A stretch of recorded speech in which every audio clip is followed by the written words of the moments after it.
Welcome to குட்டி சுட்டீஸ். Hello குட்டீஸ், இன்னைக்கு நம்ம பார்க்க போற கதை மூட நம்பிக்கை.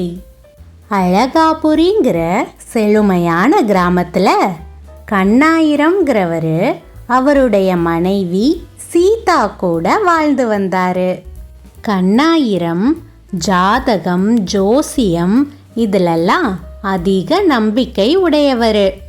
அவருடைய கிராமத்துக்கு ஜோசியர் யாராவது வர்றதை கேள்விப்பட்டுட்டா உடனே ஜாதகத்தை எடுத்துட்டு போய் ஜோசியர்கிட்ட காட்டி தன்னோட வருங்காலத்தை பத்தி கேட்க ஆரம்பிச்சிடுவாரு. என்ன கண்ணையா, வேலைக்கு கிளம்பிட்ட போல? அப்போ உனக்கு விஷயமே தெரியாதா? அதானே, விஷயம் தெரிஞ்சிருந்தா ஆளா போய் நிக்கிறது நீதானே. தெரியாம தான் இப்படி வேலைக்கு போயிட்டு இருக்கிற. என்ன காளி, என்ன விஷயம் எனக்கு தெரியாது, கொஞ்சம் புரியுற மாதிரி சொல்லுங்க.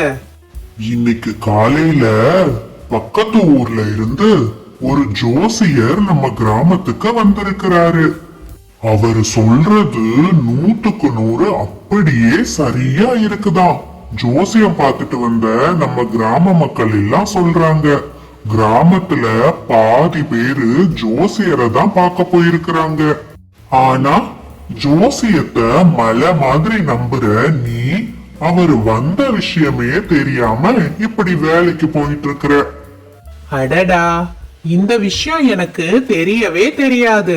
தெரிஞ்சிருந்தா ஜோசியம் பார்க்க வரிசையில நிக்கிறவங்கல்ல நான் தான் ஆளா இருந்திருப்பேன்.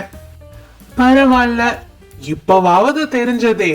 தகவல் சொன்னதுக்கு ரொம்ப நன்றிண்ண. நான் உடனே போய் ஜோசியரை பாக்குறேன் அப்படின்னு சொல்லிட்டு வேலைக்கு கூட போகாம ஜாதகத்தை எடுத்துட்டு ஜோசியரை பார்க்க போனாரு கண்ணாயிரம். ஐயா வணக்கம், உங்களை பத்தி நிறைய கேள்விப்பட்டிருக்கிறேன். நீங்க ஜோசியம் பார்த்து சொன்னா 100க்கு 100 சரியா இருக்குமாமே. என்னோட ஜாதகத்தை பார்த்து என் வருங்காலம் எப்படி இருக்கும்னு சொல்லுங்கய்யா. இதோ பாருப்பா, நான் சொல்றத கேட்டு மனச தளர விட்டுறாத. இனி 1 வருஷத்துக்கு உனக்கு கஷ்ட காலம்தான். வாழ்க்கையில அனுபவிக்காத கஷ்டங்களை எல்லாம் நீ அனுபவிக்க போற. அதுக்கு ஏத்த மாதிரி உன்னோட மனச தயார்படுத்தி வச்சுக்கோ. 1 வருஷ கஷ்ட காலம் முடிஞ்சதும் உன்னுடைய வாழ்க்கை சந்தோஷமா இருக்கும். போயிட்டு வா அப்படின்னு சொல்லி ஜோசியம் பார்த்ததுக்கு 500 ரூபாய் பணத்தையும் வாங்கிட்டு கண்ணாயிரத்தை அனுப்பி வச்சிட்டாரு ஜோசியர். ஜோசியர் சொன்னதை கேட்டுட்டு ரொம்ப வருத்தத்தோட வீட்டுக்கு வந்தாரு கண்ணாயிரம். தன் மனைவி கிட்ட நடந்த எல்லா விஷயத்தையும் அழாத குறையா சொல்லி ரொம்ப கவலைப்பட்டாரு. ஆனா சீதாவுக்கு ஜோசியத்துல சுத்தமா நம்பிக்கையே கிடையாது. எவ்வளவு எடுத்து சொன்னாலும் கண்ணாயிரம் கேட்க போறதில்லன்றது சீதாவுக்கு நல்லாவே தெரியும். அதனால சீதா இப்படி சொன்னாங்க. இதோ பாருங்க, இப்போ எதுக்காக நீங்க இவ்வளவு கவலைப்படுறீங்க? நான் நாளைக்கு என்னோட ஜாதகத்தை எடுத்துட்டு போய் அந்த ஜோசியர்கிட்ட காமிக்கிறேன். எனக்கு என்ன சொல்றாருன்னு பார்க்கலாம். எனக்கு கஷ்ட காலம்னா நீயும் என் கூட சேர்ந்து கஷ்டப்பட வேண்டியதா தான் இருக்கும். உனக்கு மட்டும் என்ன புதுசாவா சொல்லிட போறாரு அந்த ஜோசியர்? நானே ஏற்கனவே 500 ரூபாய் கொடுத்து ஜோசியம் பார்த்துட்டு வந்திருக்கிறேன். திரும்ப நீ போய் 500 ரூபாய் செலவு பண்ண போறியா? சரி, அந்த ஜோசியர்கிட்ட போகல. பக்கத்து கிராமத்துல ஒரு ஜோசியர் இருக்கிறாரு. அவரு காசே வாங்காம எல்லாருக்கும் ஜோசியம் பார்க்கறாராம். அவர் சொல்றது கூட ரொம்ப சரியா இருக்குதுன்னு எல்லாரும் பேசிக்கிறாங்க. நாளைக்கு நான் அவர்கிட்ட போய் ஜோசியம் பார்த்துட்டு வந்து என்ன சொன்னாருன்னு சொல்றேன். இப்படியே வருத்தப்பட்டு இருக்கிறத விட்டுட்டு நிம்மதியா போய் படுத்து தூங்குங்க. இன்னைக்கு தான் வேலைக்கு லீவ் போட்டுட்டீங்க, நாளைக்காவது வேலைக்கு போகணும்ல, போங்க அப்படின்னு சொன்ன சீதா தன் கணவனை திருத்துறதுக்காக மனசுக்குள்ள ஒரு திட்டம் தீட்டி வச்சிருந்தாங்க. மறுநாள் சாயங்காலம் கண்ணாயிரம் வேலை விட்டு வீட்டுக்கு வந்ததும் மெதுவா பேச்ச ஆரம்பிச்சாங்க சீதா. ஏங்க, நான் நேத்து உங்ககிட்ட சொன்ன மாதிரியே இன்னைக்கு காலையில அந்த ஜோசியரை போய் பார்த்தேன். அவரு என் ஜாதகத்தை பார்த்துட்டு என்ன சொன்னாரு தெரியுமா? இன்னும் 2 வருஷத்துல நான் சொந்தமா புது வீடு கட்டி அதுல சந்தோஷமா வாழ போறேன்னு சொன்னாரு. நமக்கு தான் சொந்தமா நிலம் இருக்குதே, கையில கூட கொஞ்சம் காசு இருக்கு. அத வச்சு புது வீடு கட்டுற வேலைய ஆரம்பிச்சுட்டா என்ன? ஏற்கனவே 1 வருஷம் நான் ரொம்ப கஷ்டப்பட போறேன்னு அந்த ஜோசியர் சொன்னாரு. நீ என்னடான்னா புது வீடு கட்டலான்ற. இதுக்கும் சேர்த்து எவ்வளவு கஷ்டத்தை அனுபவிக்கணுமோ தெரியலையே. உங்களுக்கு சொன்ன ஜோசியம் உண்மைன்னா எனக்கு சொன்ன ஜோசியமும் உண்மையா தானே இருக்கும்.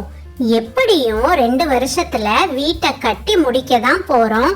அதுக்கான வேலைய இப்போ இருந்தே கவனிப்போம்.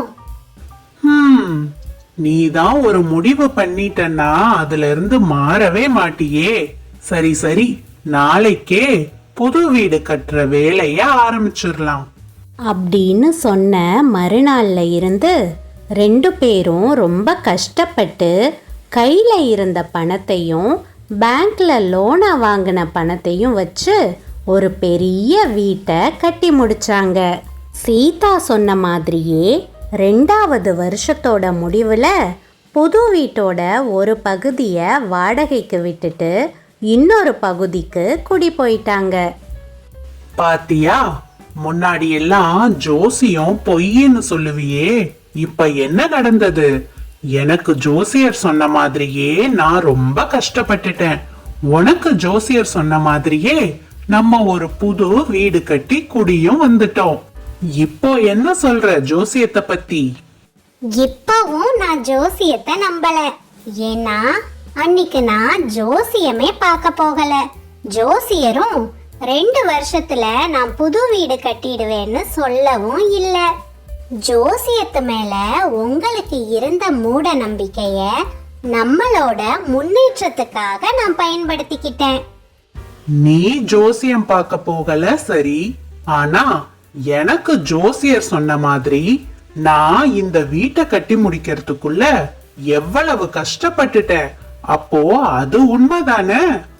அது எப்படி உண்மையாகும்? அந்த ஜோசியர் உங்ககிட்ட என்ன சொன்னாரு? நீங்க 1 வருஷத்துக்கு படாத கஷ்டம்லாம் படுவீங்க, 1 வருஷம் முடிஞ்சதும் சந்தோஷமா வாழ்வீங்கன்னு சொன்னாரு. ஆனா நம்ம இந்த வீட்டை கட்டி முடிக்கிறதுக்கு 2 வருஷம் ஆயிருச்சு. இந்த 2 வருஷமும் ஓடி ஓடி உழைச்சு கஷ்டப்பட்டு தானே இந்த வீட்டை கட்டி முடிச்சோம். 1 வருஷத்துக்கு அப்புறம் சந்தோஷமாவா இருந்தோம்? அப்போ அந்த ஜோசியர் சொன்னது பொய் தானே? அட ஆமா, நீ சொல்றது ரொம்ப சரி. நான் தான் உன் அளவுக்கு தெளிவா யோசிக்கவே இல்ல.